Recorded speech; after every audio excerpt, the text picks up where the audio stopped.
Hvis I fik jeres ønsker opfyldt, og vi lavede daglig MKJ, så kunne det være, at vi havde råd til at købe nogle af de her huse om et års tid, eller ved ikke, 50. Men i dag, der skal vi kigge på top 10 celebrity houses. Og beklager, by the way, for sent upload. I kan blame ham, der har... Nej, du har ikke overskæg længere. Men, jeg ham, der havde overskæg. Jeg er lige her.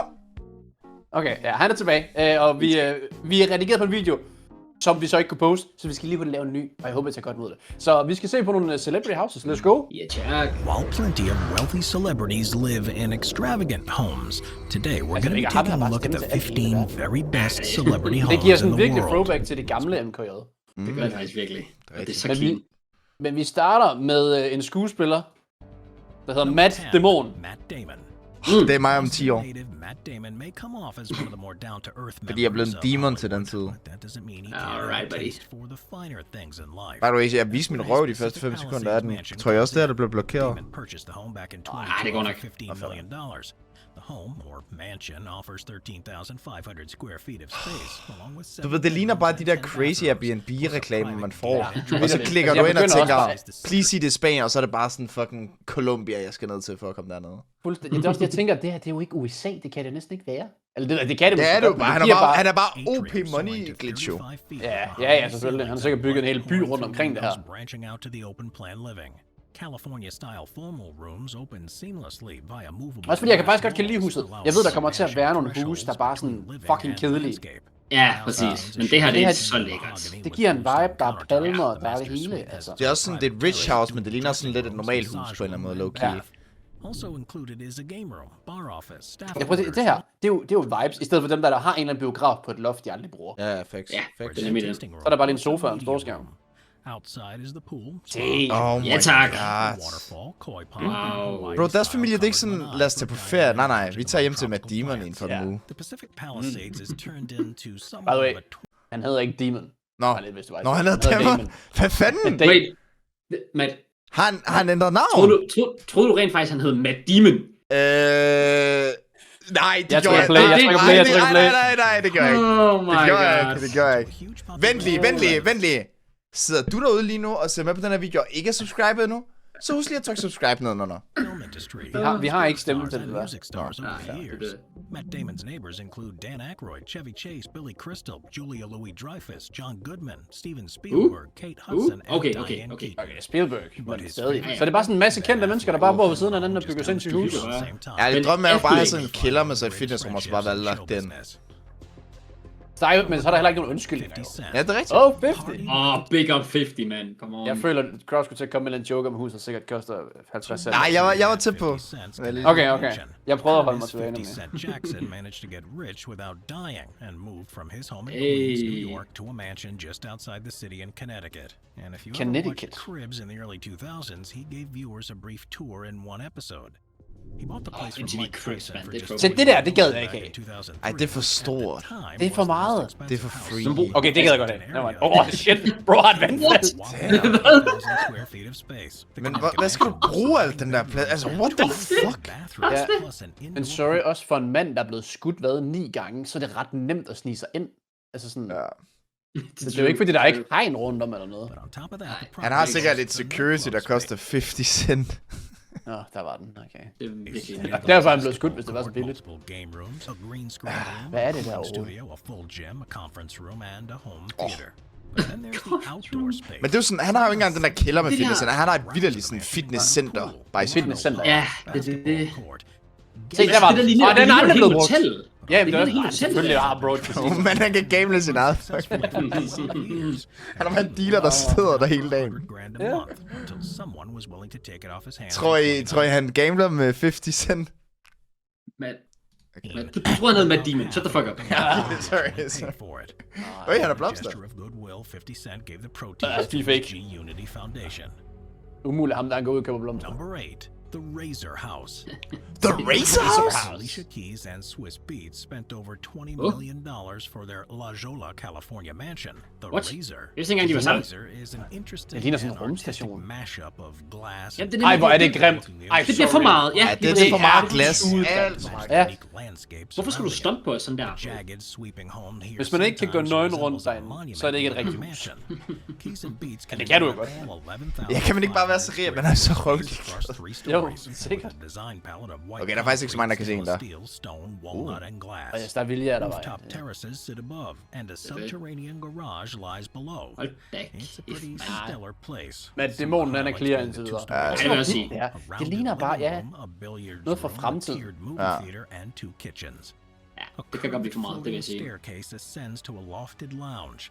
The upper level also holds one of the two master suites, complete with a curved wall of glass and a Jeg ved om det er sponsoreret af Razer. standing tub. Ja, hvis det er, så skal vi lige have skrevet til dem. Så kan vi lige optage en podcast der. Ja. Der er plads nok til det. Spanning 3/4 of an acre, the estate wraps Også around bare an alt koster bare penge. Du kan bare se det. Sådan, alt er grimt, så du ved, det koster penge. Ja, Altså sofaen, selv de der parasoller der. Og, infinity altså, of swimming pool, completing the scenic space. And it is pretty safe to Meget god say udsigt. anyone lucky Ah, enough det er jo to også land a vanvittigt. party Ja, det ser sindssygt ud. is gonna hear some pretty great music. jeg tror ikke engang, der var et tv i Number det 7, hus der. Naomi Campbell. Perhaps one of the most well-known and all-around successful supermodels of all time, Naomi Campbell Okay. was a revolutionary Ja, hun and a peakede seriøst i trailblazer 10'erne. ever since. Well known, der er The ingen, der ved, catwalk hvad hende for laver der. names like Det nægter jeg Giovanni tro på. Versace. Jeg kender hende, fordi Isaac Kanye West har Mizrahi rappet in om the hende på et tidspunkt. 1980s. Okay, det Nowadays, she er likes valid. to kick off her heels and Hun er en supermodel, hvad mener I? Kenyan estate. Ja, bro. Ja, selvfølgelig. Hun er en well-known supermodel. Præcis. Men hvorfor, altså, det er meget anderledes. Hvad? Kenya? Kenya? Bro, overvej. Altså, en ting er, at du gør det i USA, hvor folk sådan, hvor der er mange, der har penge. Du gør det i fucking Kenya. Ja. Stunt on the hose. Altså, Du kan jo ikke bare stunt på, altså, bro, der er grænser. jamen, det jeg skal simpelthen se mere, fordi den sofa, det ligner også bare noget fra genbrug. Ja. Altså, jeg ved ikke, hvad der foregår. Men lige var det hende, der scorede Champions League-finalen for Arsenal? Nej. Pace of her native London and adopted New York City, soaking up all the area's natural light and brimming with warm earth tones. Det værste er, jeg er overbevist om, at det var Blackstenius, der scorede. Så jeg ved ikke helt, hvordan jeg har du med, at du tror, det er hende her, bare fordi at hun er... Vent, hvad siger du? Er vi ikke enige om, det var Sol Campbell, der scorede Champions League-finalen for Arsenal? Nå, jeg tror du mente kvindernes Champions League-finale her i sommer. Nej, sgu da. Okay. Nå, Så er jeg 2025, så skal vi også styre på kvindelig fodbold, når det lige pludselig har altså hvad der foregår. Det er det bare, det bare. Det var ham der, den anden Campbell fra Cuba, var det ikke ham? The saltwater pool extends. Hvad fanden var han fra Costa Rica eller sådan noget? Kraus. Tisted. Og Joel Campbell, my boy. Ja, Joel Campbell. Ja. Fucking hurtig. Nævnt i 2025, kom over. The mega malls and the vi er mood der. to entertain. Twin voile curtain pergolas serve as the perfect space for family-style dinners. Altså, et vindstød, det der, det faldt ned. Ceilings and thatched roof Jamen, det er også det. the sun-dried leaves of Men altså, det er jo ret, altså, Altså, det er anderledes ud. Ja, Det er meget anderledes, men du kan ikke fortælle mig, at det koster meget. The villa also boasts Eller det kan du så godt, for jeg ved ikke. Alt det der, det har sikkert en værdi af noget, jeg ikke nogensinde kommer til at røre.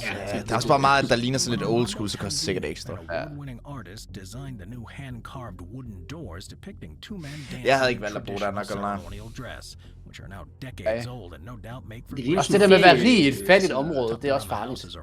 Ja, det er det, jeg mener. Det er sådan lidt, det ved jeg ikke, jeg ved ikke, hvordan han har det med det.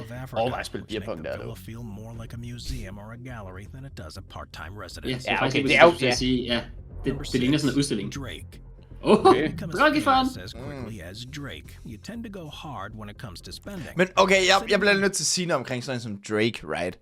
Altså, der er også bare nogle mennesker, der bare kan sådan let it slide. Det er som om alle bare ignorerer, at den mand bare lever nærmest også bare af at promovere gambling nu.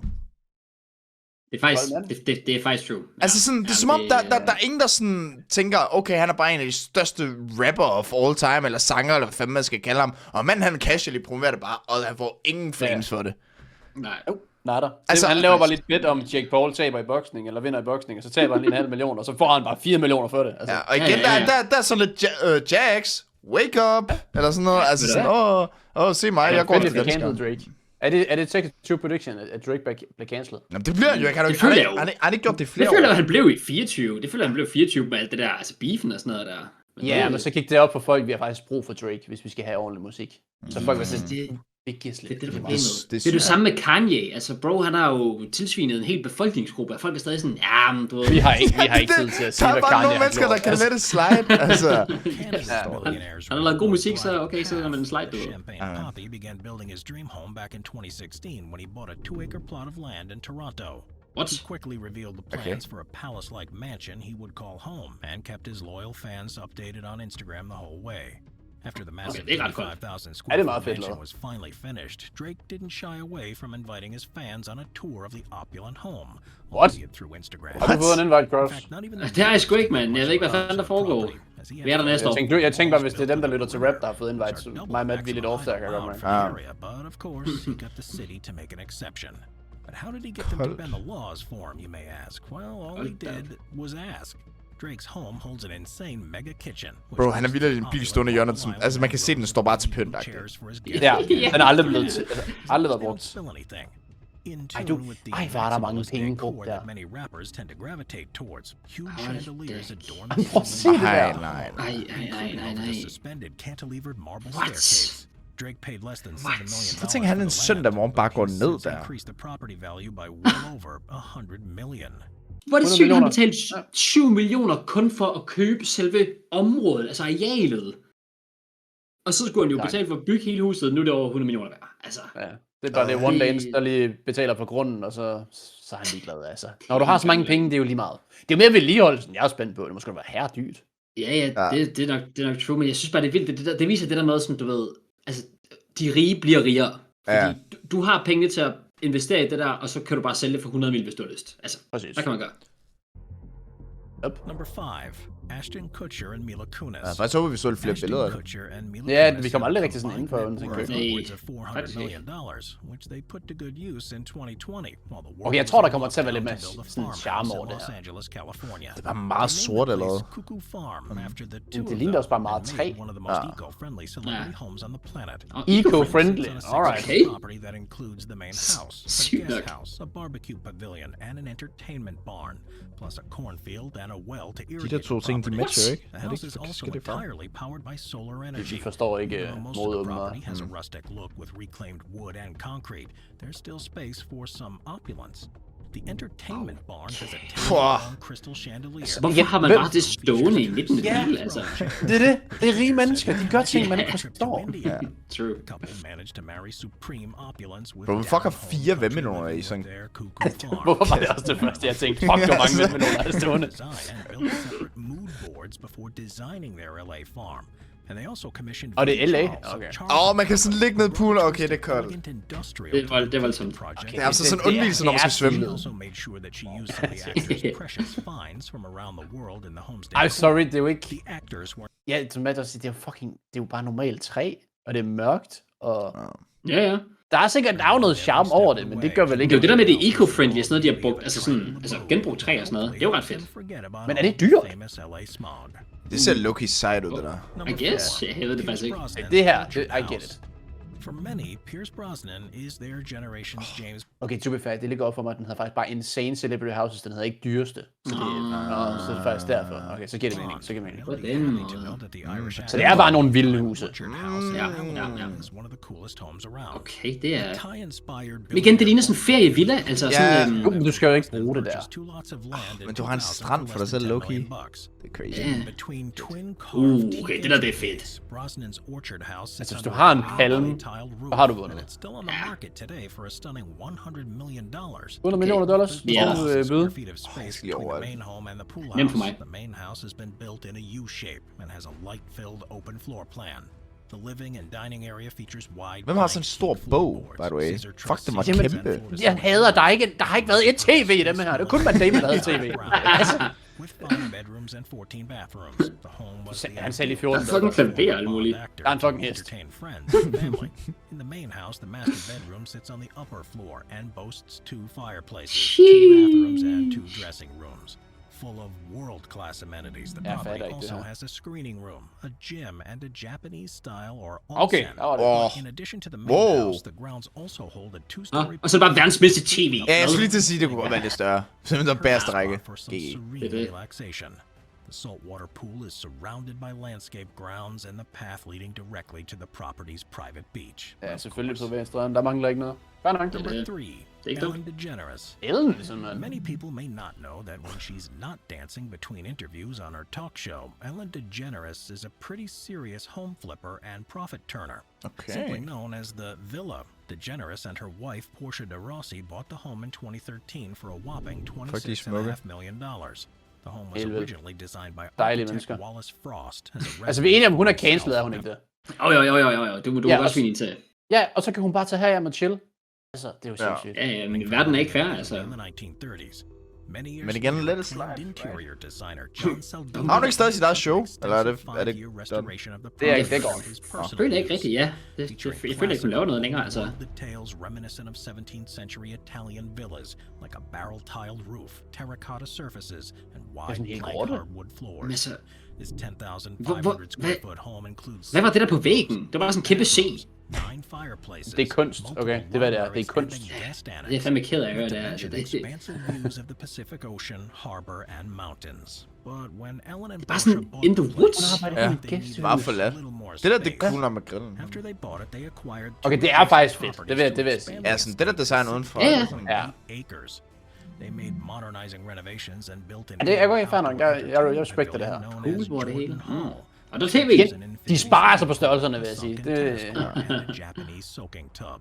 Plus the grounds are adorned with mature olive and eucalyptus. Ja, jamen, det er meget charmerende. trees. Det kan jeg ja, godt du lide. ved, og det er nok også gemt godt væk, ja. Statues and sculptures, Kan jeg godt give dem. making the Så man trods alt kan være helt Montecito privat. tree one of a kind. Ja.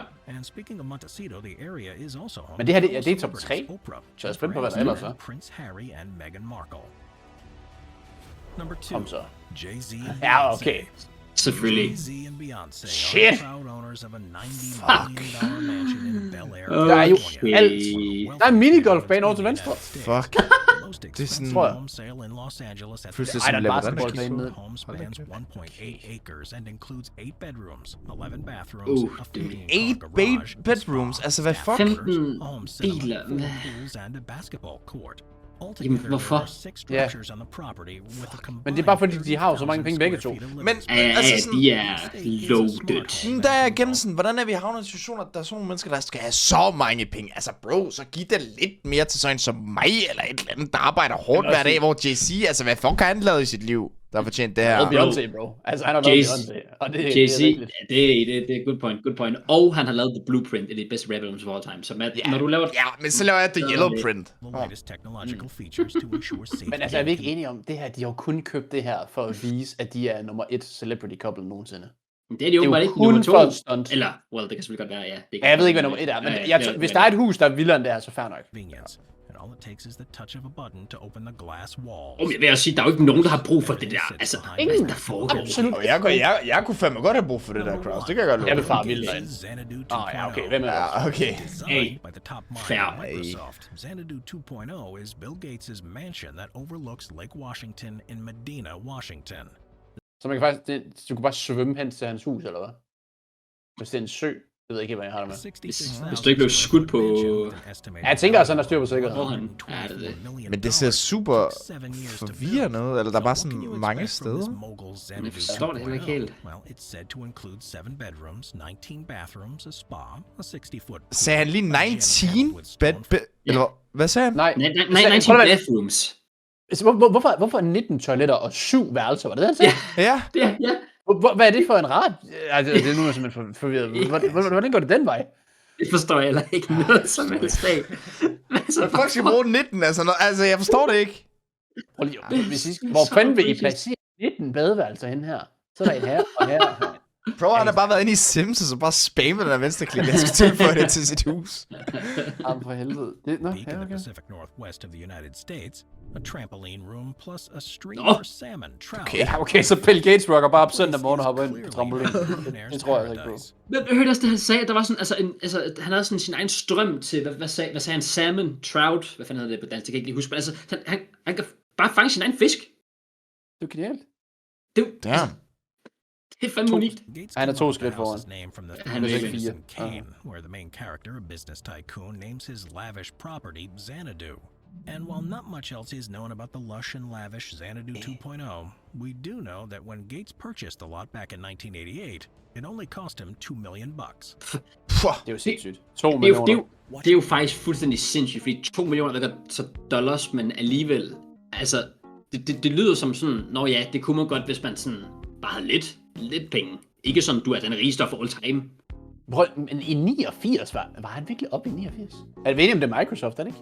Jo, men det var han vel, det har jo været der omkring sådan, hvor det virkelig kigger mørkt. Så han var bare insta ud at bruge pengene, i stedet for at Det er sgu måske smart, investere mand. det hele eller sådan noget. Nå? Det er smart. Big up, mand. Og det er bare, du ved, det er bare så fedt at sidde og se sådan en video her. Man har bare minus på kontoen og alt muligt, og de render bare rundt med 11 bathrooms og 45 bedrooms, og jeg ved ikke hvad, mand. Men se det på den løse side. Hvis der er noget af vores, der går i stykker, så har vi bare en visevært, vi kan ringe til. Det er rigtigt. Det har de ikke, jo. Det er rigtigt. Så Det er jo ikke, vi har fordi lært Bill i dag- Gates skal hyre en Ja. eller anden ordentlig. Nej, Kraus. Nej. Nej. Og så Han skal har han ikke en betale visevært. for det og sådan noget. Præcis. Ja. Altså. Og han betaler også topskat. Prøv at høre, vi betaler almindelig skat, eller nogen skal i hvert fald. Det er fucking synd for dem, helt ærligt. Altså, Ej, Kraus, Ja, men ærligt forskellen er talt. bare, at deres skat er sikkert ret lav. Er den ikke? Han er, altså igen, fordi de der, det de er er jo så jo op. amerikansk. Ja. Så han er sikkert bare også placeret sig selv et eller andet sted, hvor der ikke sikkert ikke er nogen skat. Altså, Jeg skulle også til at sige, de kender jo alle tricksene, så ved du hvad. Ej, men Kraus, prøv at, Det er hey, smart, keep on grinding, så skal du nok komme op på mit, sådan, altså, eller Bill Gates for den sags skyld. Nu ved jeg ikke, om det var mig, alt du refererede til, om det var Bill Gates, men du skal nok komme derop. Godt, Matt. og Hvor mange du badeværelser har du hjemme hos dig? Du kan jo, Nej, det tænker jeg Har ikke. du 19? Nej, det tænker du ikke. bro, jeg har ikke engang et. Fuck. Jeg har aldrig været på 19 badeværelser i forskellige i mit liv, altså. Hvad foregår der? Okay, og det er næste video. Vi reagerer på badeværelser i morgendagens video. Så Kraus han kan komme ud og expand the world. Men Tak, det det var gør jeg. alt for dagens MKJ. Skud til rige mennesker og skud til fattige mennesker. Jeg ved, I ser med. Så have det godt. Ses i morgen. Peace.